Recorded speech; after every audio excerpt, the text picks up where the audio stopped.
जय श्री कृष्णा मित्रों, आज का जो प्रसंग है बहुत ही गंभीर है। इसे प्रत्येक स्त्री को अवश्य सुनना चाहिए। मित्रों, आज के प्रसंग में हम सभी जानेंगे कि जो पत्नी अपने पति के साथ रात में सोते नहीं है, उनसे दूर रहती है और अपने पति से लड़ाई झगड़ा करती है, अपने पति की कोई बात नहीं मानती है, ऐसी स्त्रियों को ये कथा अवश्य सुननी चाहिए। नहीं तो अंत में उन्हें सारा जीवन पछताना पड़ता है और उन्हें कामदेव का ऐसा घोर श्राप लगता है जो कि उन स्त्रियों को बर्बाद करके रख देता है। मित्रों, कुछ लोगों के मन में ये प्रश्न उठ रहा होगा कि क्या पति पत्नी को एक साथ सोना जरूरी है? अगर वह एक साथ नहीं सोते हैं तो उन्हें क्या पाप भोगना पड़ता है? तो चलिए मित्रों, आपका ज्यादा समय नष्ट न करते हुए कथा सुनाते हैं। इस कथा को सुनने के बाद आपको आपके सभी प्रश्नों के उत्तर मिल जाएंगे। मित्रों, प्राचीन काल में चंद्रोदय नाम का एक राज्य था। उस राज्य में एक अत्यंत ही सुंदर और रमणीक नगर था। उस नगर में एक किसान अपनी पत्नी के साथ रहा करता था। उस किसान को एक बेटा और एक बेटी थी। किसान की पत्नी देखने में बहुत ही सुंदर और रूपवान थी, जिसके कारण किसान अपनी पत्नी पर सदैव नजर रखता था। अगर किसान के घर पर कोई भी पुरुष आ जाता था और उस पुरुष की दृष्टि किसान की पत्नी पर गलती से भी पड़ जाती थी तो वह पुरुष उस किसान की पत्नी की सुंदरता को देखकर उस पर मोहित हो जाता था। मित्रों, एक दिन की बात है।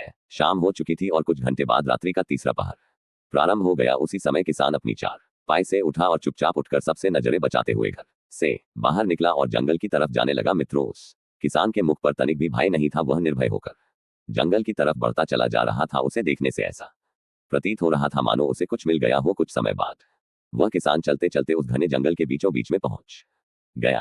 तभी उसे जंगल में एक झोपड़ी दिखाई देती है। वह किसान उस झोपड़ी के पास पहुंचता है तो उस झोपड़ी के बाहर उसे एक बहुत ही सुंदर स्त्री दिखाई देती है।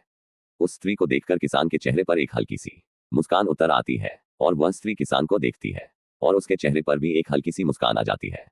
तभी वह स्त्री किसान से कहती है, हे स्वामी, आ जाने में आपने इतनी देर क्यों कर दी? मैं आपका बहुत देर से इंतजार कर रही थी। मित्रों, आगे वह स्त्री कहती है, थे स्वामी, कुछ देर आप और ना आते तो मैं यहां से जाने ही वाली थी। तभी मेरी नजर आप पर पड़ी तो मैं रुक गई। उस स्त्री की बातें सुनने के बाद उस किसान ने कहा, हे प्रिया, आज मेरी पत्नी को बुखार था, इसलिए उसे नींद नहीं आ रही थी। फिर उसे सुलाने के लिए मुझे उसके पास जाना पड़ा। जब वह सो गई तो उसे अकेला छोड़कर चुपचाप घर से बाहर निकलकर सीधा तुम्हारे पास चला आया। आगे उस किसान ने कहा, हे प्रिय, इसी कारण से मुझे आज तुम्हारे पास आने में थोड़ा सा विलंब हो गया। तब वह स्त्री कहती है, हे स्वामी, आज मुझे भी विलंब हो गई थी, लेकिन मैंने सोचा कि आप आ गए होंगे, परंतु जब मैं यहाँ पर आई तो आप यहाँ पर नहीं आए थे। मैं सोच रही थी कि शायद आप आकर यहाँ से चले गए होंगे।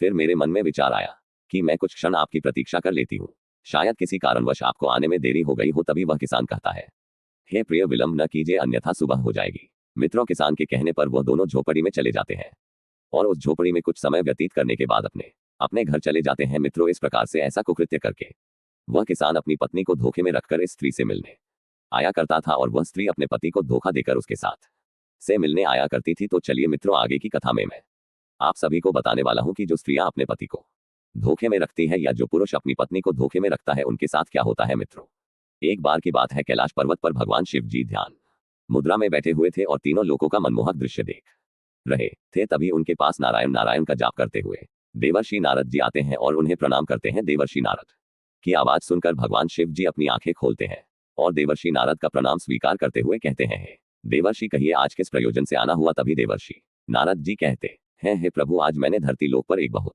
ही विचित्र दृश्य देखा, जिसे देखने के बाद मेरे मन में एक प्रश्न उठने लगा। आगे देवर्षि नारद जी कहते हैं, हे प्रभु, यदि ये दृश्य भगवान ब्रह्मा जी ने देख लिया होता तो उन्हें तो मानव जाति से घृणा होने लगती और वे यही सोचते कि मैंने धरती लोक पर ऐसी मानव जाति क्यों बनाई। मित्रों, देवर्षि नारद जी की बात सुनकर भगवान शिव जी ने कहा, हे देवर्ष, तुमने पृथ्वीलोक पर ऐसा क्या देखा जिससे तुम इतना व्याकुल हो उठे? तो मुझे निसंकोच होकर बताओ। तभी देवर्षि नारद जी ने बताया, हे प्रभु, आज जब मैं आकाश मार्ग से जा रहा था तो मैंने देखा कि एक स्त्री अपने पति को रात में अपने बिस्तर पर सुलाकर रात में जंगल की ओर जाकर एक झोपड़ी के पास खड़ी होकर किसी पुरुष का इंतजार कर रही थी और उधर वह पुरुष अपनी पत्नी और दोनों बच्चों को सुलाकर और उन्हें अकेला छोड़कर घर से निकलकर वहां से घनी रात में जंगल में होते हुए आया और उस झोपड़ी में उस स्त्री से मिला और उस स्त्री से मिलने के बाद दोनों ने आपस में शारीरिक संबंध स्थापित किया और उसके बाद वहां से चले गए। मित्रों, आगे नारद जी कहते हैं, हे प्रभु, ये दृश्य देखकर मेरे मन में ये जानने की इच्छा हुई कि कलयुग के स्त्री पुरुष अपने पति पत्नी को धोखा क्यों दे रहे हैं, उनके साथ ऐसा विश्वासघात क्यों कर रहे हैं? हे प्रभु, वह कौन सी स्त्रियां होती है जो अपने पति को अपने पास सोने नहीं देती है? ऐसी स्त्रियों को कौन सा पाप भोगना पड़ता है? और वह कौन सी स्त्रियां होती है जो अपने जीवन में यदि ये तीन गलतियां करती हैं तो उन्हें जीवन भर पछताना पड़ता है और उन्हें जीवन भर रोना पड़ता है? देवर्षि नारद जी की बात सुनकर भगवान शिव जी कहते हैं, हे देवर्ष, आपने ये प्रश्न पूछकर समस्त मानव जाति का कल्याण किया है। आज मैं आपके इन सभी प्रश्नों का उत्तर एक अलौकिक कथा के माध्यम से देने जा रहा हूँ जिसे सुनने के बाद तुम्हें तुम्हारे सभी प्रश्नों के उत्तर मिल जाएंगे। मित्रों, कथा सुनाते हुए भगवान शिव जी कहते हैं, "हे देव, से एक समय की बात है। किसी गांव में एक व्यापारी रहता था। उसका एक पुत्र था जिसका नाम देवांतक था। वह व्यापारी बहुत ही धनवान था। उसके पास बहुत धन था क्योंकि वह व्यापारी अपने व्यापार में बहुत ही ज्यादा मेहनत करता था और इस मेहनत के चलते वह व्यापारी बहुत धन इकट्ठा कर चुका था। वह व्यापारी अनाज कम दामों में खरीदता था और शहर में ले जाकर अन्य बड़े व्यापारियों को ऊंचे दामों में उस अनाज को बेच देता था। इस प्रकार से धीरे धीरे वह बहुत धनवान बन गया था। मित्रों, उस व्यापारी की जो पत्नी थी वह देखने में बहुत ही ज्यादा सुंदर और रूपवान थी और वह व्यापारी अपनी पत्नी से बहुत प्रेम करता था। इसलिए वह व्यापारी अपने व्यापार से जो भी धन कमाता था वह पूरा का पूरा ध्यान अपनी पत्नी के हवाले कर देता था और वह व्यापारी अपने इकलौते बेटे देवांतक से बहुत प्रेम करता था। वह जो भी कहता था व्यापारी लाकर उसे दे देता। उस व्यापारी के लाड प्यार के कारण धीरे धीरे उसका बेटा बिगड़ने लगा और उसने गलत बच्चों की संगत पकड़ लिया और वह बर्बाद हो गया। कहते हैं ना कि अधिक आजादी से या तो इंसान बिगड़ जाता है या फिर बन ही जाता है, किंतु बिगड़ता ज्यादा है और बनता कम ही है। मित्रों, उस व्यापारी के पुत्र के साथ यह हुआ कि वह बिगड़ गया। वह गलत लोगों के साथ रहकर शराब पीने लगा और जुआ खेलने लगा और अपने पिता का धन जुए में उड़ाने लगा। वह अपनी माँ से झूठ बोलकर धन ले जाया करता था और जुए में हार जाया करता था और शराब पीने के बाद वह अपनी काम पिपासा को शांत करने के लिए वेश्याओं के पास जाने लगा। एक दिन किसी व्यक्ति के द्वारा उस व्यापारी को खबर मिलती है कि तुम्हारा पुत्र अपनी हवस बुझाने के लिए शराब पीकर वेश्याओं के पास जाता है और सारा दिन जुआ खेलता है। अपने पुत्र के प्रति ऐसी बात सुनकर वह व्यापारी मन में विचार करने लगता है कि कैसे इसे इस दलदल से बाहर निकाला जाए।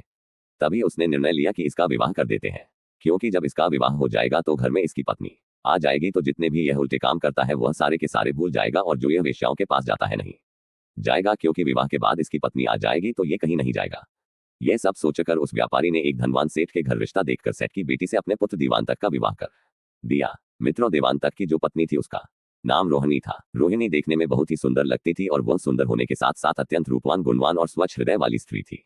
देवांतक की शादी हो जाने के बाद देवांतक घर में ही रहने लगा, क्योंकि उसकी पत्नी इतनी सुंदर थी कि वह अपनी पत्नी को छोड़कर कहीं नहीं जाता था और उन वेश्याओं को भूल गया था। कुछ समय बाद देवांतक के माता पिता वृद्धावस्था में पहुंच गए, वह बूढ़े हो गए और एक दिन ऐसा आया कि उन दोनों की मृत्यु हो गई और वे इस दुनिया को छोड़कर चले गए। आगे की कथा सुनाते हुए भगवान शिव जी कहते हैं, थे देव वर्ष उस व्यापारी के पुत्र का विवाह हो जाने के बाद उसकी काम वासना शांत हो गई थी, लेकिन उसकी जुआ खेलने की आदत अभी भी नहीं गई थी। और एक दिन उसके जीवन में ऐसा आया कि उसने जुए में अपनी सारी संपत्ति गंवा दी। अब उसके पास बिल्कुल भी धन नहीं था और ना ही उसके पास कोई हुनर था कि वह कहीं कोई काम करके कुछ धन कमा सके। उसके पिता जो धन कमा कर गए थे वह सारा धन उसने जुए में लुटा दिया। एक दिन उसकी पत्नी ने कहा, हे स्वामी, अब तो हमारे पास खाने के लिए भी कुछ नहीं बचा है, अब हम कैसे अपना जीवन यापन करेंगे। फिर वह कुछ देर सोचने के बाद कहती है, स्वामी, आप यहाँ के राजा के पास चले जाओ और वहाँ कोई नौकरी ढूंढ लो ताकि हम दोनों का गुजारा चल सके। आगे भगवान शिव जी कहते हैं, हे देव, से उस राजा के पास यदि कोई व्यक्ति नौकरी मांगने के लिए जाता था तो वह राजा सबसे पहले उस व्यक्ति से पूछता था कि तुम क्या कर सकते हो। अगर तुम्हारे पास कोई अच्छा होना है तो तुम्हें नौकरी दी जाएगी, अन्यथा उसे बाहर निकाल दिया जाता था। मित्रों, मनुष्य का ज्ञान ही उसकी पहचान होती है और व्यापारी के पुत्र देवांतक के पास इसमें से कुछ भी नहीं था। ना उसके अंदर कोई गुण था, ना कोई ज्ञान था, ना उसके पास कुछ भी धन था और ना उसके पास कोई हुनर था। इसलिए वह अपने जीवन के एक ऐसे मोड़ पर पहुंच गया था जहां पर मनुष्य को केवल पछतावा ही होता था। धीरे धीरे जैसे तैसे करके समय बीतता गया। इधर देवांतक की बेटी विवाह के योग्य हो गई, किंतु उसका विवाह करने के लिए देवांतक के पास एक फूटी कौड़ी तक नहीं थी और उसको अपना घर चलाने में भी मुश्किल हो रही थी। अब तो देवांतक दाने दाने के लिए मोहताज हो रहा था। अब तो उसके शरीर की सारी शक्ति क्षीण हो चुकी थी। एक दिन देवांतक कामवासना के भाव से अपनी पत्नी के पास गया। तब उसकी पत्नी गुस्से से बोली, इस संसार में इंसान का सबसे बड़ा सुख केवल कामवासना ही नहीं होता है, जरूरतमंद लोगों की मदद करना भी होता है। और जो लोग कामवासना के चक्कर में अंधे हुए हैं वह बर्बाद हुए हैं, वह तुम्हारी तरह जीवन भर पछताते हैं। अपनी पत्नी की बात सुनकर वे तक बोला, ये तुम क्या कह रही हो। तभी उसकी पत्नी ने कहा, आज मैं आपको आपकी 3 गलतियां बताने जा रही हूं, इन्हें ध्यान से सुनना, क्योंकि मनुष्य इन 3 गलतियों को करने के बाद सारा जीवन पछताता है। कुछ लोग अनजाने में करते हैं तो कुछ लोग जानबूझकर करते हैं और ऐसे व्यक्ति को जीवन के अंतिम दिनों में इसका दुष्परिणाम भुगतना पड़ता है। मित्रों, पहली बात, जो मनुष्य अपने जीवन के शुरुआती दिनों में अच्छी शिक्षा और हुनर नहीं सीखते हैं उन्हें अंत में कई तरह की दिक्कतों का सामना करना पड़ता है और आपकी यही गलती आपको जीवन भर परेशान करती रहती है।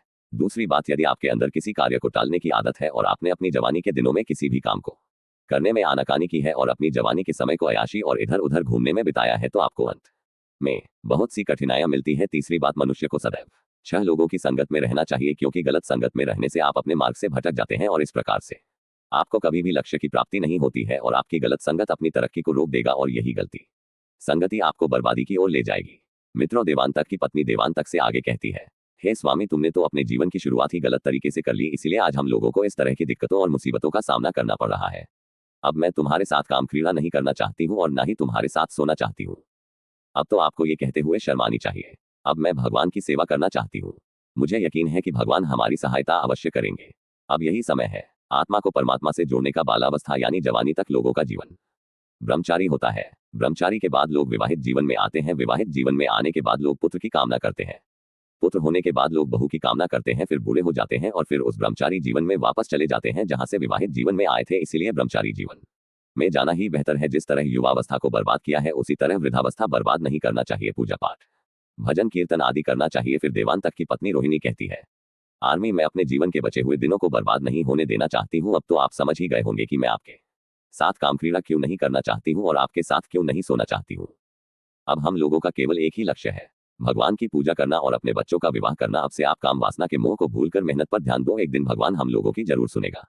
आगे भगवान शिव जी कहते हैं, देवर से उस देवांतक की पत्नी ने सही कहा था। जो लोग मुझसे सच्चे मन से जुड़ जाते हैं उन्हें जीवन में कभी किसी चीज की तकलीफ नहीं होती। मित्रों, देवांतक की पत्नी रोहिणी थी, बहुत ही दयालु थे। एक दिन वह बाजार जा रही थी, तभी रास्ते में उसे एक बुढ़िया मिली जो दर्द से कराह रही थी। जब देवांतक की पत्नी ने उस बुढ़िया को देखा तो उसके पास गई और उसे अपने साथ घर ले आई। उसकी खूब सेवा की। उसके सेवा भाव से खुश होकर बुढ़िया ने उसे बहुत सा धन दिया। इतना सारा धन पाकर देवांतक और उसकी पत्नी बहुत खुश होते हैं। फिर वह उस बूढ़ी माँ और भगवान को धन्यवाद करते हैं। फिर वह बूढ़ी औरत देवांतक के घर पर ही रहने लगती है। देवांतक ने उस धन से अपनी बेटी का बहुत धूमधाम से विवाह कर दिया और हंसी खुशी से पूरे परिवार में रहने लगता है। आगे भगवान शिव जी कहते हैं, देवर से उस बूढ़ी माँ के धन से देवांतक के परिवार में सुधार तो आ गया, किंतु कुछ समय बाद देवांतक फिर से गलत संगत में पड़ गया। एक दिन वह शराब पीकर घर आया और काम वासना के भाव से अपनी पत्नी के पास गया। तभी उसकी पत्नी ने उसको अपने पास सोने से मना कर दिया। फिर वह रात्रि में अपनी पत्नी को सुलाने के बाद गांव से बाहर एक झोपड़ी में जाकर के दूसरी स्त्री से मिलता है और अपनी काम पिपासा को शांत करता है। उसके बाद वह दोनों अपने अपने घर चले जाते हैं। आगे भगवान शिव जी कहते हैं, हे देवर्षि, आपने पृथ्वी लोक पर जो दृश्य देखा था वह इन्हीं दोनों का था। मित्रों, स्त्री को अचानक से अपने पति का त्याग नहीं करना चाहिए। जिस तरह से देवांतक की पत्नी ने किया था वह गलत था, क्योंकि एकदम से जो स्त्री अपने पति के साथ सोना छोड़ देती है और उसके साथ काम क्रीड़ा करना बंद कर देती है तो उसका पति जो है वह गलत रास्ते पर निकल ही जाता है। इसलिए प्रत्येक स्त्री को चाहिए कि वह अपने पति को धीरे धीरे सही रास्ते पर लाए। किसी को भी एकाएक सही नहीं किया जा सकता। अब मैं स्त्रियों के लिए 3 महत्वपूर्ण बातें बताता हूं जो स्त्री को कदापि नहीं करनी चाहिए। नंबर 1, स्त्री को अपने पति के साथ रात्रि में विश्राम करना, उसके साथ सोना बिल्कुल बंद नहीं करना चाहिए, एकदम से नहीं छोड़ना चाहिए। और जो स्त्रियां अपने पति के साथ रात्रि में सोने से इनकार करती है तो वह पति जो है फिर दूसरी स्त्रियों की तलाश में निकल ही जाता है। इसलिए स्त्री को चाहिए कि वह अपनी पति के साथ रात्रि में सोने का त्याग न करे।